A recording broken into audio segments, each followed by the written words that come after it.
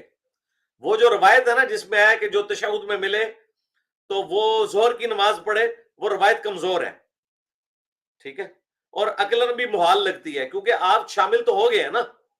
اگر آپ اس روایت سے سہارا لیں گے کہ جس نے 1 رکعت پائی تو اس نے جماعت پائی، وہ جماعت کے ثواب کی بات ہو رہی ہے. ورنہ تو اگر کوئی شخص فجر کے تشہد میں جا کے ملتا ہے تو ہم اسے کیا کہیں گے؟ اسلام پھیرنے کے بعد وہ ظہر کے 4 فرض پڑھے، وہ فجر کی پڑھے گا جو اس نے نیت کی ہوئی ہے، تو اس کو وہ والا ثواب نہیں ملے گا جو پوری جماعت کا ثواب ہے. اسی طریقے سے جمعے کے بھی جو تشہد میں ملتا ہے اسے جمعے کی پوری نماز کا وہ والا ثواب نہیں ملے گا، صرف تشہد میں ملنے کا ثواب ملے گا. پڑھے گا وہ جمعے کی نماز ہی. ہاں اگر وہ جماعت سے شامل نہیں ہوتا تو بعد میں پڑھتا ہے اکیلے میں تو ظہر کی نماز پڑھے گا. ٹھیک ہو گیا؟ جس روایت سے اہل حدیث سہارا لیتے تھے وہ روایت کمزور ہے، سنن دارقطنی میں، مشکات میں بھی موجود ہے.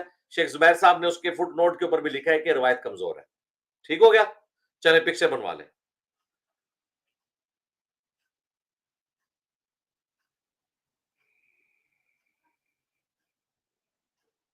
جزاک اللہ خیر.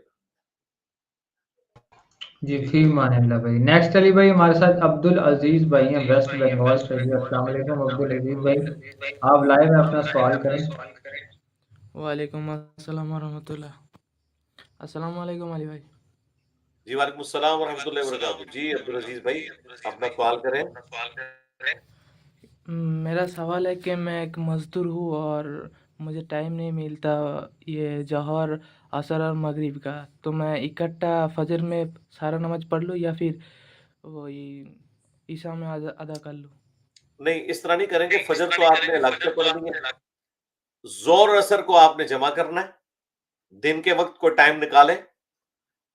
مزدوری کے دوران کھانے کا بھی تو وقفہ ہوتا ہے نا بھائی، تو زور اثر جمع کرنے میں کتنا ٹائم لگے گا؟ 4 فرض زور کے پڑھنے، 4 اثر کے پڑھنے، اور اگر مسافر ہوئے تو 2 فرض پڑھنے. اور رہا مغرب عشاء کا معاملہ، وہ آپ گھر میں آ کے مغرب عشاء پڑھ سکتے ہیں کیونکہ مغرب عشاء کو بھی جمع کیا جا سکتا ہے. ٹھیک ہو گیا؟ 2 نمازوں کو جمع کرنا میری تفصیلی ویڈیو ہے، وہ آپ دیکھ لیجئے گا، اس میں آپ کو باقی تفصیلات بھی پتہ چل جائیں گی. ان شارٹ یہ ہے کہ فجر تو آپ نے الگ پڑھنی ہے، دن کے وقت زور اثر پڑھ لیں، اور جب مغرب کے وقت آپ گھر واپس آئیں یا عشاء کے وقت بھی اگر آئیں کوئی مسئلہ نہیں ہے، مغرب عشاء کو آپ گھر آ کے قریبی مسجد میں جمع کر لیں یا اپنے گھر میں جمع کر لیں. ٹھیک ہو گیا؟ سیکنڈ کوسچن کریں اپنا. میرا ایک ہی کوشچن تھا. جزاک اللہ. چلے پکچر بنوا لیں.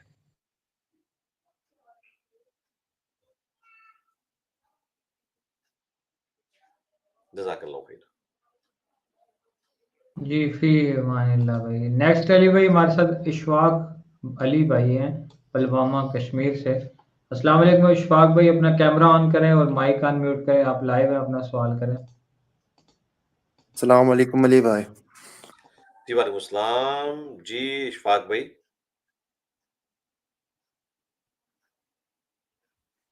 جی اپنا سوال کریں.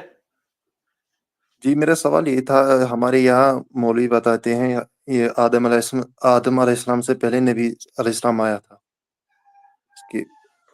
اچھا سوال کیا آپ کا؟ جی یہی سوال ہے، یا کیا یہ سچ ہے، اس کی کیا اہمیت ہے؟ ہاں جی، پہلی بات ہے کہ یہ اس طرح نہیں ہے. وہ حدیث ہے مسند احمد میں کہ میں اللہ کے ہاں اس وقت بھی خاتم النبیین لکھا ہوا تھا جب آدم علیہ السلام روح اور جسم کے درمیان تھے.